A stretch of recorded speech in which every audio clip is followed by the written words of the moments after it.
وجدنا أن قطر جاءت تسميتها نسبة إلى الشاعر قطر بن الفجاءة، وهو لمن لا يعرفه شاعر الخوارج وفارسهم وخطيبهم والخليفة المسمى أمير المؤمنين في أصحابه، وكان من رؤساء الأزارقة وأبطالهم. وجاء وصحبه أرض قطر بعد هزيمتهم في العراق وطردهم منها، وهم كانوا أول من سكن ما يعرف بقطر اليوم، وإليهم ينتسب الثاني. والخوارج الذين هربوا من العراق صوب شواطئ الخليج وما يعرف بقطر اليوم هم من دبروا مكيدة اغتيال سيدنا علي بن أبي طالب كرم الله وجهه، واغتيال عمرو بن العاص، وكذلك معاوية بن أبي سفيان، إلا أن عمرو ومعاوية نجيا، وقتل سيدنا علي على يد عبد الرحمن بن ملجم أحد الخوارج. ومنهم خرجت الفتنة التي خضبت الماضي المؤلم بدماء الأبرياء، وأزهقت حياة الأتقياء، وهدرت من أموال المسلمين ما لا يحصيه إلا الله سبحانه وتعالى، وصرفت الخلافة عن قتال أعداء الله والمسلمين إلى دفع شرورهم والتصدي لهم، وحالت دون الدعوة إلى الله. وعلى ما يبدو فإن الشيخ حمد آل ثاني قد حمل لواء أسلافه ودورهم التاريخي في بث الفتنة وتفريق الأمة، هذا من باب الولاء لتاريخه، وربما كان ذلك خارجا عن إرادته بحكم الجينات المتوارثة أبا عن جد. فقد كانت البحرين سابقا تسمى البحرين وتوابعها، والمقصود بتوابعها ما سمي بإمارة قطر، ولما كان البحر يحيط بها من جميع الجهات ولصعوبة التنقل آنذاك، عين آل خليفة حكام البحرين آل ثاني موظفين على إدارتها، إلا أنهم استعانوا بالإنجليز ليعلنوا استقلالها كدولة.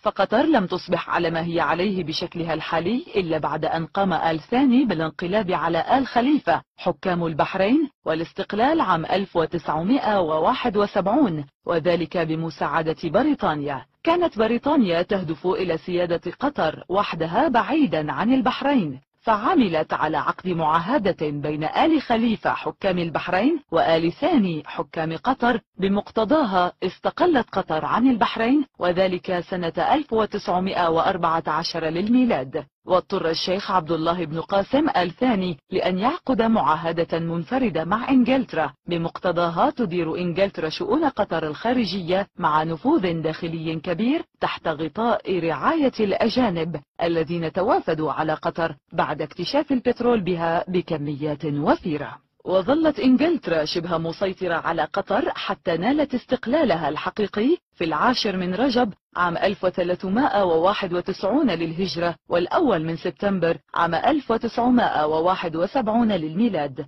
وقد أعلن الشيخ خليفة بن حمد وكان ولي العهد وقتها استقلال قطر عن إنجلترا، ولا يزال حتى يومنا هذا العلمان البحريني والقطري بنفس الشكل. ويبدو أن قطر التي حرصت على ألا يعرف أحد عن تاريخها الحافل بالانقلابات داخل الأسرة الواحدة قد حرصت أيضا على تزوير الجغرافيا، وخاصة الجغرافيا الديمغرافية لسكانها، حيث قامت بتغيير كتاب الجغرافيا في المدارس ليتم إضافة فقرة زعمت من خلالها نزوح القبائل العربية من نجد إلى أرض قطر، وذلك في عشرينيات القرن الماضي، رغم أن القطريين يعرفون أن في إمارتهم قبيلتان فقط، هما قبيلة آل مرة وقبيلة الهواجر. كما قام أمير قطر الجديد أي الحالي بسلسلة تزوير للتاريخ بإنتاج مسلسل درامي ضخم عن الشخصية التاريخية القعقاع بن عمرو التميمي،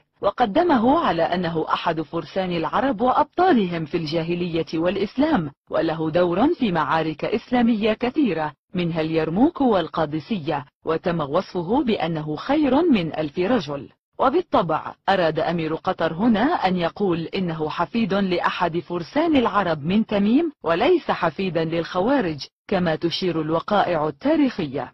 ومما يجدر ذكره أن هناك دراسات كثيرة وباحثون في التاريخ الإسلامي يؤكدون على أن شخصية القعقاع غير حقيقية، لكن ذلك لم يمنع الشيخ يوسف القرضاوي بإيجاز أداء أدوار الصحابة رضوان الله عليهم وتمثيلهم جزئيا في ذلك المسلسل، وذلك من أجل ترسيخ هذه الشخصية لتخدم طموحات أمير قطر في سعيه لزعامة قبيلة تميم، وليقول لباقي زعامات وشيوخ الخليج أنه الأكثر أهمية منهم من حيث النسب القبلي. وبما أن القرضاوي هو من قال في موقعه الرسمي على شبكة الإنترنت: وإذا كان حب الغناء غريزة وفطرة، فهل جاء الدين لمحاربة الغرائز والفطر والتنكيل بها؟ كلا، إنما جاء لتهذيبها والسمو بها وتوجيهها التوجيه القويم. فشكرا لتوجيهات القرضاوي، فكل يغني على ليلاه وهو يغني على ليل حمد.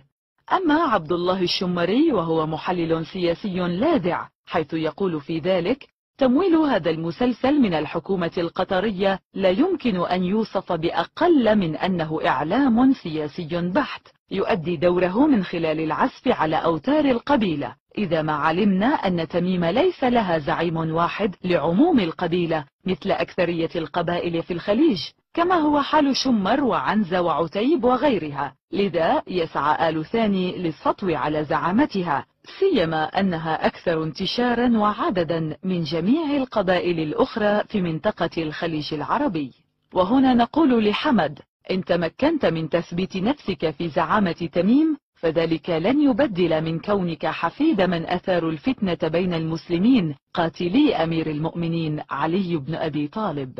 فشكرا حمد لكل الجهود التي وفرتها على أمريكا ماليا وإعلاميا لتكون أنت القابلة القانونية التي أمنت ولادة شرق أوسط جديد، وبكونك الوكيل الحصري للولايات المتحدة ولإسرائيل للقيام بهذه المهمة. ولن ننسى شهامتك وكرمك بتبرعك بمال الشعب القطري المحروم من كل الديمقراطيات الموجودة في العالم لتنشئ شرقا أوسطيا جديدا يتمتع بالديمقراطية. وشكرا لاستمرارك بحمل رسالة قطري، ولأنك توصل الماضي بالحاضر، ولأنك تعيد التاريخ الذي زيفته. وشكرا لأن ما تفعله يؤكد أنك سائر على درب الأجداد الخوارج. إذن ما هي المسرحية التي تؤديها قطر؟ وهل تعتقد أنها تقوم بدور البطولة أم أنها مجرد كومبارس؟ وما هو التكسب والمصالح العائدة سوى بغض الشعوب العربية لها والتقرب الإسرائيلي منها؟ ولماذا برزت قناة الجزيرة في تصفية حسابات قطر مع خصومها ونجحت أكثر من مرة في إشعال الفتن في عدد كبير من العواصم العربية عندما توترت العلاقات مع الدوحة؟ أسئلة كثيرة تدور حول قطر، هذا البلد الصغير الغني الصاعد بلعبة السياسة. قطر، وما أدراك ما قطر. لكن إذا عرف السبب بطل العجب.